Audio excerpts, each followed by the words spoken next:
Hello लोगोफोर, उन्दै हाथरखि इउटुब चेनेलाव नोंथांमोनखौ गासैखौबो बरायहरग्रोनाय थाबाय। आं दिनै नोंथांमोननि सिगाङाव माखासे मोनथिनो गोनां कुइसनफोरनि सायाव भिडिअ लानानै फैलायबाय। आसा खालामो नोंथांमोना भिडिअखौ नायनानै मोजां मोनगोन। थोदो बिदिब्ला भिडिअखौ नायलांबाय थादो। से नाम्बार सोंनायाव दं, भारतआव जम्मु आरो काश्मीरखौ मा मुंजों मिन्थिनाय जायो?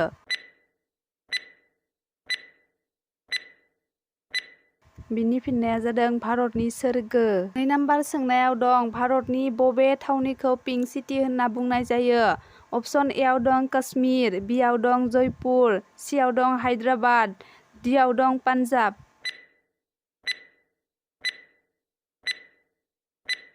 बिनि फिननाया जागोन अप्शन बि जयपुर। 3 नाम्बार सोंनायाव दं, हलिउड अफ इन्डिया होनना बबे थावनिखौ बुङो? अप्शन ए आव दं मादुराइ, बि आव दं बेंगालुर, सि आव दं मुम्बाइ, डि आव दं पान्जाब।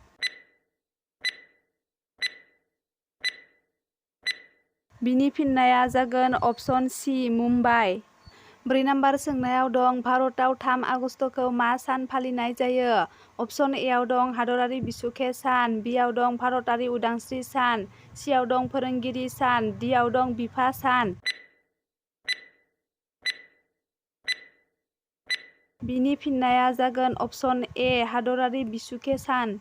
5 नाम्बार सोंनायाव दं, माबे सानखौ भारतआव आर्मि सान फालिनाय जायो? अप्शन ए आव दं 12 जानुवारि, बि आव दं 18 मार्च, सि आव दं 7 एप्रिल, डि आव दं 15 जानुवारि। बिनि फिननाया जागोन अप्शन डि 15 जानुवारि। 6 नाम्बार सोंनायाव दं, जवाहरलाल नेहुरुआ भारतआव मा बिमुंजों मुंदांखा? अप्शन ए आव दं गुरुदेब, बि आव दं चाचाजी, सि आव दं नेताजी, डि आव दं कलनायक।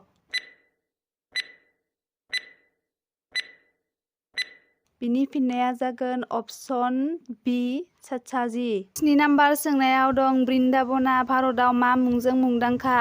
अप्शन ए आव दं भगबान श्री कृष्ण, बि आव दं इन्दिरा गान्धी, सि आव दं रामकृष्ण परमहंस, डि आव दं बुद्धनि। बिनि फिननाया जागोन अप्शन ए भगबान श्री कृष्ण। 8 नाम्बार सोंनायाव दं, मुलुगनि गुसुसिन जायगाया मा?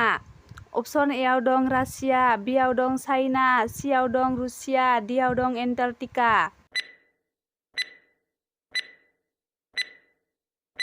बिनि फिननाया जादों अप्शन डि एन्टार्कटिका। 9 नाम्बार सोंनायाव दं, सुदान हादराव माबे दाउखौ हादरारि दाउ बुङो? अप्शन ए आव दं सेक्रेटारि दाउ, बि आव दं ईगल दाउ, सि आव दं दाउराइ, डि आव दं पेंगुइन। बिनि फिननाया जादों अप्शन ए सेक्रेटारि दाउ। 10 नाम्बार सोंनायाव दं, मेपल बिलाइआ माबे हादरनि हादरारि नेरसोनथि? अप्शन ए आव दं इंलेन्ड, बि आव दं कानाडा, सि आव दं श्रीलंका, डि आव दं जार्मानी। बिनि फिननाया जागोन अप्शन बि कानाडा। 11 नाम्बार सोंनायाव दं, सनानि लामाया बबे हादरनि हादरारि नेरसोनथि? अप्शन ए आव दं अस्ट्रेलिया, बि आव दं आमेरिका, सि आव दं आयारलेन्ड, डि आव दं इटालि। बिनि फिननाया जागोन अप्शन बि आमेरिका।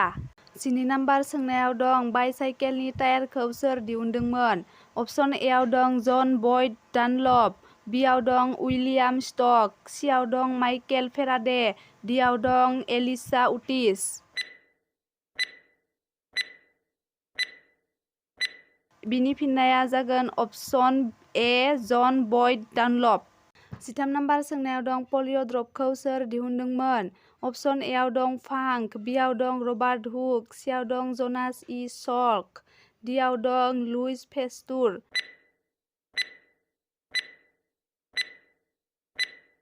बिनि फिननाया जागोन अप्शन सि जनास इ सल्क। लोगोफोर, नोंथांमोना आंनि भिडिअखौ नायनानै मोजां मोनदोंब्लाबो गाज्रि मोनदोंब्लाबो कमेन्ट बक्सआव खिन्थाहरबानो जाबाय। बिदिब्ला बाय बाय।